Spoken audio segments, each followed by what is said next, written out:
Hi friends, welcome to Shri creation. ഇന്ന് ഞാൻ വന്നിട്ടുള്ളത് ഒരു അടിപൊളി ക്യാരറ്റ് മിൽക്ക് ജ്യൂസായിട്ടാണ്. ഇതിനായി 4 ക്യാരറ്റും അമൂല്യയുടെ 25 ഗ്രാമിൻ്റെ ഡയറി വൈറ്റ്നറുമാണ് ഞാൻ എടുത്തിട്ടുള്ളത്. ഇനി നമുക്കിത് തയ്യാറാക്കാൻ നോക്കാം. ആദ്യമായിട്ട് ക്യാരറ്റുകളെല്ലാതും തൊലി ചുരണ്ടി കളഞ്ഞിട്ട് എടുക്കാം.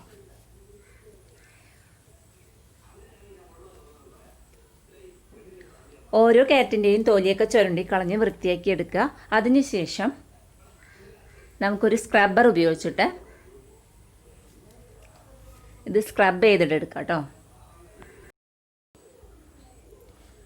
സ്ക്രബ്ബർ ഇല്ലയെന്നുണ്ടെങ്കിൽ പിന്നെ ഈ ക്യാരറ്റിനെ ചെറുതായിട്ട് ചെറിയ കഷ്ണങ്ങളാക്കി നൈസായിട്ട് അരിയുക കേട്ടോ. അങ്ങനെ ചെയ്താലും മതി.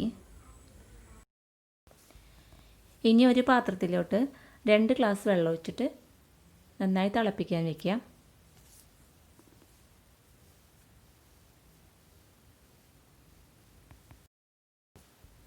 നന്നായി തിളച്ചതിന് ശേഷം നമുക്കൊരു സ്റ്റീൽ ഗ്ലാസ്സിലോട്ട് നമ്മുടെ പാൽപ്പൊടി ഉണ്ടല്ലോ, അത് നമ്മൾ ഇട്ട് കൊടുക്കുകയാണ്. ഇട്ട് കൊടുത്തിട്ട് നമ്മൾ തിളച്ച വെള്ളത്തിന് 1 ഗ്ലാസ് വെള്ളം ഇതിലോട്ട് ഒഴിച്ചിട്ട് നന്നായി മിക്സ് ചെയ്ത് വെക്കണം. സ്പൂൺ ഉപയോഗിച്ച് നന്നായിട്ട് മിക്സ് ചെയ്യുക കേട്ടോ. ഇപ്പോൾ ചൂടുവെള്ളത്തിൽ തന്നെ ഇത് പൊടി ഇടണം, എന്നാലാണ് നന്നായിട്ട് അലിഞ്ഞ് കിട്ടുള്ളൂ. അതിന് വേണ്ടിയിട്ടാണ്. ബാക്കി വരുന്ന വെള്ളം വീണ്ടും അടുപ്പത്തോട്ട് തന്നെ വെക്കുക. അത് നമ്മൾ തയ്യാറാക്കി വെച്ചിട്ടുള്ള ക്യാരറ്റ് അതിലോട്ട് ഇട്ട് കൊടുക്കുക.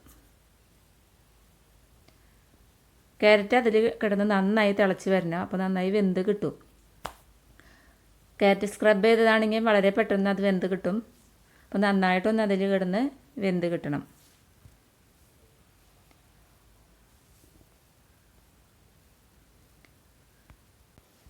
ഈ ക്യാരറ്റ് വേവിച്ചെടുത്ത് കഴിഞ്ഞാൽ എന്താ ഗുണം എന്ന് വെച്ച് കഴിഞ്ഞാൽ ഇതിൻ്റെ പച്ചമണമൊക്കെ നന്നായിട്ട് വിട്ടുമാറിയിട്ടുണ്ടാവും. അതിന് വേണ്ടിയിട്ടാണ് ഇത് വേവിച്ചെടുക്കുന്നത്. ഇനി ഇത് വെന്ത് കിട്ടിയിട്ടുണ്ട്.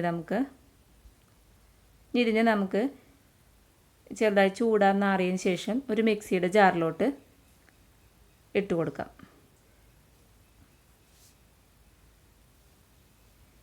ആ ഫുള്ളും മിക്സിയുടെ ജാറിലോട്ട് ഒഴിച്ചു കൊടുത്തതിന് ശേഷം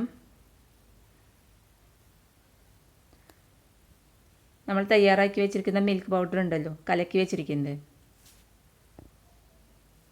അത് ഇതിലോട്ട് ചേർത്ത് കൊടുക്കണം. ഇനി ആവശ്യത്തിന് പഞ്ചസാരയും കൂടി ചേർത്ത് കൊടുത്ത് നമുക്ക് മിക്സിയിൽ നന്നായിട്ടൊന്ന് അടിച്ചെടുക്കാം. ഇപ്പം നമ്മുടെ ക്യാരറ്റ് ജ്യൂസ് നന്നായിട്ട് അടിഞ്ഞ് കിട്ടിയിട്ടുണ്ട്. അപ്പോൾ നമ്മുടെ ക്യാരറ്റ് ജ്യൂസ് തയ്യാറായിട്ടുണ്ട്. ഇനി ഒരു ഗ്ലാസ്സിലോട്ട് ഒഴിച്ചു കൊടുക്കാം. അപ്പോൾ നല്ല ടേസ്റ്റാണ്. എല്ലാവരും ഇതേപോലെ തന്നെ തയ്യാറാക്കി കഴിക്കുക.